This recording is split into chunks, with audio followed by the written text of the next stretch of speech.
పాలస్తీనాపై Israel దాడిని ఖండిస్తూ భద్రాద్రి కొత్తగూడెం జిల్లా మణుగూరులో అఖిలపక్ష పార్టీలు ప్రజా సంఘాలు ర్యాలీ నిర్వహించాయి.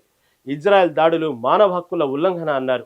ఈ దాడుల వల్ల గాజాలో నీరు, విద్యుత్తు, ఆహారం వంటి ప్రాథమిక అవసరాల కొరత ఏర్పడిందన్నారు. అదేవిధంగా ఆసుపత్రులు, పాఠశాలలు కూడా ధ్వంసమయ్యాయని ఆవేదన వ్యక్తం చేశారు. ఇజ్రాయెల్ అమానవీయ చర్యలను తీవ్రంగా ఖండిస్తూ పాలస్తీనా ప్రజలకు సంఘీభావం తెలిపారు.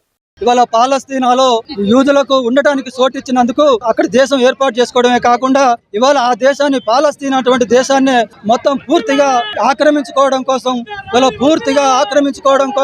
ఇవాళ వాళ్ళు యుద్ధాన్ని ప్రారంభించి ఇవాళ పాలస్తీనాని క్రమంగా పూర్తిగా ఆక్రమించుకొని ఇవాళ గాజా అనేటువంటి ఒక చిన్న భూభాగానికి వాళ్ళని పరిమితం చేసి ఇవాళ గాజాలో ఉన్నటువంటి వాళ్ళని కానీ, వెస్ట్ బ్యాంక్ లో ఉన్నటువంటి వాళ్ళని కానీ ఆ రెండు కూడా లేకుండా చేసి పూర్తిగా ధ్వంసం చేయాలనేటువంటి ప్లాన్ చేస్తా ఉంది. దాంట్లో భాగంగానే ఇవాళ హాస్పిటల్ మీద బాంబులేస్తా ఉంది, స్కూళ్ల మీద బాంబులేస్తా ఉంది, మహిళలను, చిన్న పిల్లలను, వృద్ధులను తేడా లేకుండా జాతి హననానికి పాల్పడతా ఉంది. ఒక రకంగా వాళ్లకు ఆహారం అందకుండా మొత్తం గేట్లేసి ఇవాళ ఆకలి సాగులకు కూడా గురి కాబడతా ఉన్నారు. ఇవాళ యుద్ధ బాంబులతో పాటు ఆహారానికి కూడా ఆకలితో కూడా అలమటించి సచ్చేటువంటి పరిస్థితి.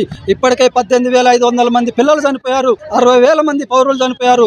ఇంకా ఇదే విధంగా కొనసాగుతూ ఇంకా 14,000 మంది పిల్లలు కూడా చనిపోవడానికి సిద్ధంగా ఉన్నారు. ఇది చాలా దుర్మార్గమైనటువంటిది. ఇవాళ మణుగూరులో ఇవాళ ప్రపంచ వ్యాప్తంగా కూడా మొత్తం ఇవాళ నిరసన వ్యక్తం అవుతోంది. అంతర్జాతీయ సమాజం నుంచి కూడా ఇజ్రాయెల్ దాడులు, పాలస్తీనా మీద ఇజ్రాయెల్ దాడులు ఆపాలని ఇక్కడ కూడా మనం దానికి నిరసనగా పాలస్తీనాపై ఇజ్రాయెల్ దాడులను నిరసిస్తూ ఈ రోజు మణుగూరులో అఖిలపక్ష పార్టీలు, ప్రజా సంఘాలు అన్ని ఆధ్వర్యంలో పెద్ద ఎత్తున నిరసన కార్యక్రమం చేయడం జరిగింది.